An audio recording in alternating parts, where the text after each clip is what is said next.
नमस्कार दोस्तों आज सुशांत सिंह राजपूत के डेथ को 2 महीने से ज़्यादा हो चुके हैं। अब तक इस केस की इन्वेस्टिगेशन मुंबई पुलिस कर रही थी। इस बात को लेकर मुंबई पुलिस पर काफ़ी ज़्यादा सवाल भी खड़े किए जा रहे थे। बताया जा रहा था कि मुंबई पुलिस इस केस की इन्वेस्टिगेशन है वो फ्री एंड फेयर नहीं कर रही है। काफ़ी ज़्यादा फैक्ट्स है जिन्हें मुंबई पुलिस छिपाने की कोशिश कर रही है, एविडेंस को टैंपर करने की कोशिश की जा रही है। इस बात को लेकर बीजेपी के नेता सुब्रमण्यम स्वामी उन्होंने भी मुंबई पुलिस पर काफ़ी ज़्यादा सवाल खड़े किए थे और इस केस में जो प्राइम सस्पेक्ट है रिया चक्रवर्ती, मुंबई पुलिस उसे बचाने के लिए अपनी तरफ से पूरी कोशिश कर रही है।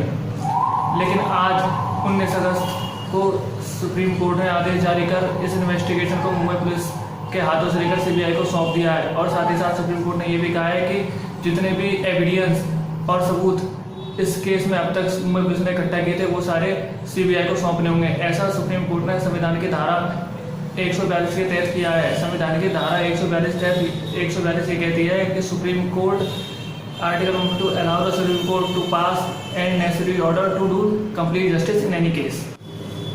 मतलब कि धारा 142 सुप्रीम कोर्ट को किसी भी मामले में पूरी तरह से न्याय निकालने का हक देती है। इससे पहले ऐसा सुप्रीम कोर्ट ने अयोध्या के राम मंदिर केस में भी किया था।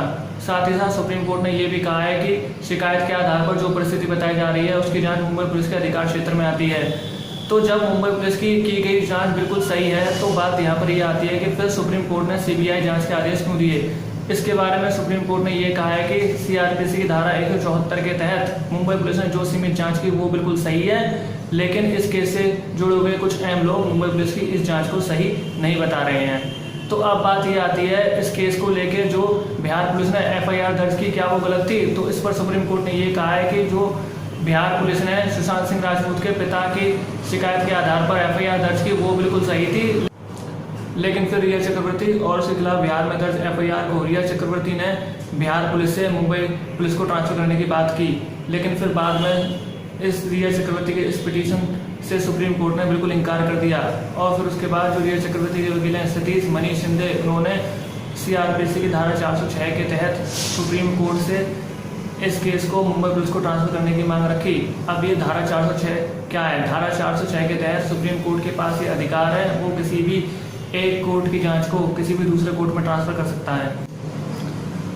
सुप्रीम कोर्ट के इस फैसले के आने के बाद काफ़ी ज़्यादा लोगों ने सुप्रीम कोर्ट के इस फैसले पर खुशी जताई है। जो सुशांत सिंह राजपूत के वकील है विकास सिंह, उन्होंने सुप्रीम कोर्ट के इस फैसले को एक ऐतिहासिक फैसला बताया। और जो सुशांत सिंह राजपूत की बहन है श्वेता सिंह, उन्होंने भी सुप्रीम कोर्ट के इस फैसले की अपने सोशल मीडिया अकाउंट के थ्रू काफ़ी ज़्यादा सराहना की है।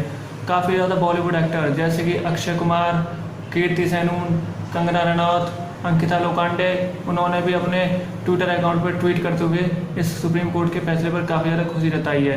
तो इस सुशांत सिंह राजपूत के केस में ऐसे काफ़ी ज़्यादा सवाल हैं जो मुंबई पुलिस को कटघरे में खड़ा करते हैं। अब जो मुंबई पुलिस को सारे दस्तावेज हैं वो सीबीआई को सौंपने होंगे, तो इस केस में काफ़ी ज़्यादा सवाल आते हैं। जैसे कि जो इससे केस से कुछ दिनों पहले जो बांद्रा के डीसीपी हैं परमजीत दहिया, उनकी बातचीत सुशांत सिंह राजपूत के जीजाजी ओपी सिंह के साथ हुई थी। तो क्यों परमजीत दहिया ने इस बात को गंभीरता से नहीं लिया?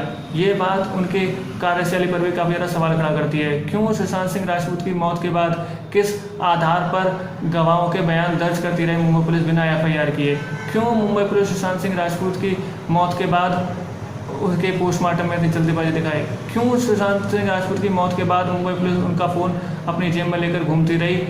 क्यों मुंबई पुलिस ने उसके फ़ोन के call details, messages, WhatsApp chat को खंगालने की कोशिश नहीं की? क्यों सुशांत सिंह राजपूत इस केस में जो मेन सस्पेक्ट है रिया चक्रवर्ती, सिद्धार्थ पिठानी, साबित चक्रवर्ती, संदीप सिंह, इनसे क्यों पूछताछ नहीं कर रही है?